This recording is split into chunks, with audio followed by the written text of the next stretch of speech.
Hello dear student, welcome to license concept. तो student again मैं आपके लिए CSI 2020 नवंबर इवनिंग शिफ्ट का MCQ लेकर आया हूँ।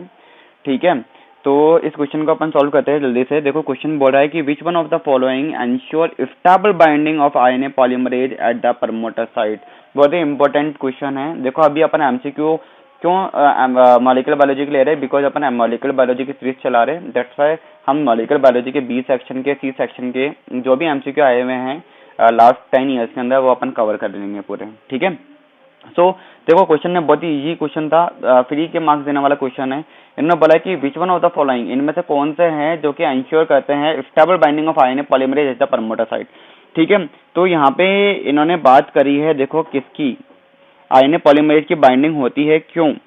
देखो आपने देखा होगा ट्रांसक्रिप्शन इन प्रोकैरियोट, मैंने पढ़ा रखा पूरा का पूरा ट्रांसक्रिप्शन इन प्रोकैरियोट्स, ये पूरा का पूरा हमने कवर कर रखा है।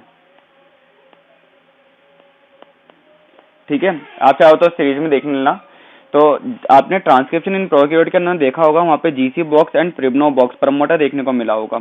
इसको अपन -10 बॉक्स भी बोलते हैं ना, -10 बॉक्स बोलते हैं। इसको अपन प्रिब्नो बॉक्स भी कहते हैं। क्या बोलते हैं? प्रिब्नो बॉक्स, प्रिब्नो बॉक्स भी बोलते हैं। इसको अपन एक और नाम क्या है, मेल्टिंग बॉक्स। क्या बोलते हैं? Melting box. मेल्टिंग बॉक्स क्यों बोला है? बिकॉज ये जो सीक्वेंस होती है ना वह AT रिच होती है। क्या होती है? AT rich. ठीक है, एंड जो सीक्वेंस होती है वो होती है TAAT।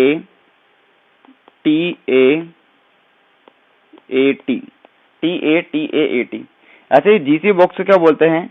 इसको हम बोलते हैं -35 बॉक्स। इसको हम क्या बोलते हैं? -35 बॉक्स। अब आप सोच भी रहे होंगे कि सर ये -35 बॉक्स क्यों बोल रहे हो, आप -35 क्यों बोल रहे हो। ठीक है, अभी बताता हूँ मैं थोड़ी देर में। और इसका दूसरा नाम है रिकॉग्निशन बॉक्स। क्या बोलते हैं? Recognition box. ये जो अपन ने GCN प्रिब्नो बनाया है ना, ये यहाँ से लेकर के यहाँ तक, ये हमारा है क्या, प्रमोटर। ये मैंने ऑलरेडी बढ़ा रखा है आपको, आप चाहो तो ट्रांसक्रिप्शन इन प्रोकैरियोट की प्लेलिस्ट में जाके देख लेना एक बार। एंड यहाँ पे होती है बच्चों हमारी +1 स्टार्ट साइट। इसको हम बोलते हैं क्या? +1 का मतलब है स्टार्ट साइट। ठीक है, यहाँ से ट्रांसक्रिप्शन होना स्टार्ट हो जाएगा।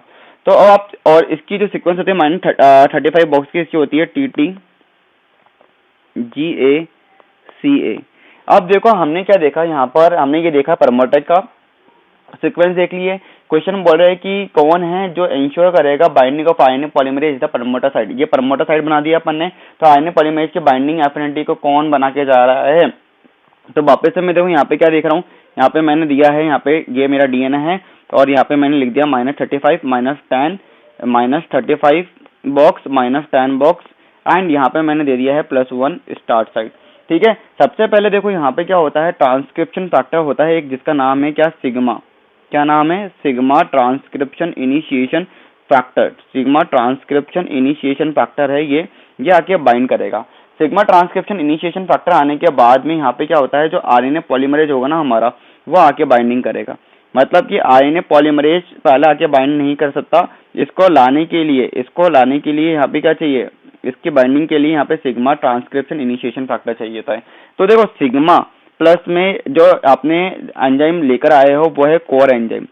क्या है? Core enzyme. ये भी याद रखना चाहिए आपको।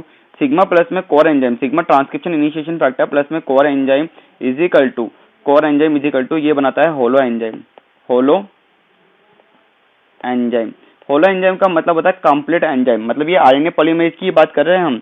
किसकी बात कर रहे हैं? RNA polymerase. पहले क्या बोला था? Core enzyme. अब क्या बोल के जा रहे हैं हम इसको? अब हम बोल के जा रहे हैं holo enzyme. Because core enzyme के पास क्या है? कोर एंजाइम के पास 2 अल्फा सब यूनिट होती है, बीटा सब यूनिट होती है, बीटा प्राइम सब यूनिट होती है, एंड ओमेगा सब यूनिट होती है। ठीक है, और होलो एंजाइम बोल रहा है कि मेरे पास सिग्मा इंक्लूडेड है, सिग्मा है, 2 अल्फा है, बीटा है, एंड मेरे पास क्या है, बीटा प्राइम, और क्या होगा, ओमेगा सब यूनिट होगी। तो हमने क्या देखा कि सिग्मा सबसे पहले आके बाइंड करेगा, बाद में आप देखोगे इसकी मेल्टिंग हो जाएगी। बाद में हम देखते हैं कि मेल्टिंग अकर होगी यहाँ पे, लाइक आपको कुछ ऐसा डायग्राम देखने को मिलेगा। मेल्टिंग कहाँ पे हुई है? प्रिब्नो बॉक्स में, क्योंकि इसको मेल्टिंग बॉक्स क्यों बोला था? क्योंकि 80 रिच होता है। एंड देन यहाँ पे आपने देखा है कि यहाँ पे कौन बाइंड कर रहा है, ये देखो हमारा सिग्मा ट्रांसक्रिप्शन इनिशिएशन फैक्टर है, ये कौन है, सिग्मा है। और इसके बाद में हमने किसकी बाइंडिंग करा दी, आरएनए पॉलीमरेज की। ये देखो ये आरएनए पॉलीमरेज है, ठीक है। सो ये देखो ये आरएनए पॉलीमरेज। तो आरएनए पॉलीमरेज क्या बोल के जा रहा है, आरएनए पॉलीमरेज बोल के जा रहा है कि भैया मैं आके बाइंड नहीं कर सकता, मेरे को सबसे पहले क्या चाहिए, मेरी जो बाइंडिंग है उसको इंश्योर करके कौन जा रहा है, वो जा रहा है यहाँ पे कौन है, सिग्मा। सिग्मा क्या करके जा रहा है, sigma ensure the binding of RNA polymerase at the promoter site. So the correct answer is, correct answer क्या हो जाएगा, करेक्ट आंसर हमारा हो जाएगा क्या, करेक्ट आंसर हो जाएगा बी।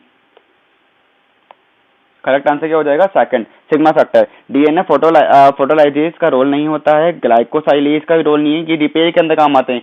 रेक ए ये भी रिपेयर में काम आएगा, रेक ए हो गया, डीएनए फोटोलाइज हो गया, डीएनए ग्लाइकोसाइलेज हुए, ये सारे के सारे काम आते हैं आपके रिपेयर सिस्टम के अंदर, ठीक है। सिग्मा जो फैक्टर होगा, सिग्मा ट्रांसक्रिप्शन इनिशिएशन फैक्टर होता है जो कि बाइंड करता है प्रमोटर रीजन पे, एंड देन उसके बाद आरएनए पॉलीमरेज बाइंड कर सकता है। एक और एडिशनल नॉलेज में दे देता हूँ, सिग्मा बहुत सारे होते हैं, लाइक सिग्मा 19 होता है, सिग्मा 24 होगा, सिग्मा 28 होता है, सिग्मा 32 होता है, सिग्मा 38 देखने को मिल जाएगा, सिग्मा 54 देखने को मिल जाएगा, और सिग्मा 70, ठीक है। ऐसे ये टोटल कितने सिग्मा हो गए, ये टोटल हो गए हमारे पास 7 टाइप के सिग्मा। और ये 7 टाइप के सिग्मा क्या करते हैं, अलग अलग जीन को रेगुलेट करके जाएंगे। फॉर एग्जांपल सिग्मा 70 रेगुलेट क्या है, हाउसकीपिंग जीन, ठीक है। ऐसे सिग्मा 19 है, सिग्मा 24 है, सिग्मा 28 है, सिग्मा 32 है, ऐसे ये सारे के सारे अलग अलग जीन को क्या करते हैं, रेगुलेट करते हैं। कोई हीट शॉक के लिए होता है, कोई आयरन रेगुलेशन के लिए होता है, ठीक है, कोई नाइट्रोजन मेटाबॉलिज्म के लिए होता है, ठीक है। ऐसे डिफरेंट सिग्मा फैक्टर्स है, ठीक है। So the correct answer is 2। I hope आपको ये क्वेश्चन अच्छे से समझ में आ गया हो, कोई डाउट ना रहा हो। इनकेस फिर भी कोई डाउट है तो कमेंट बॉक्स में लिख के बताना कि कहाँ डाउट रह गया है। ऐसे मॉलिक्यूलर बायोलॉजी के सारे क्वेश्चन सॉल्व करने के लिए एंड अपने सारे डाउट कवर करने के लिए लाइक करो, शेयर करो, सब्सक्राइब करो। All the best for your exam. Bye, take care.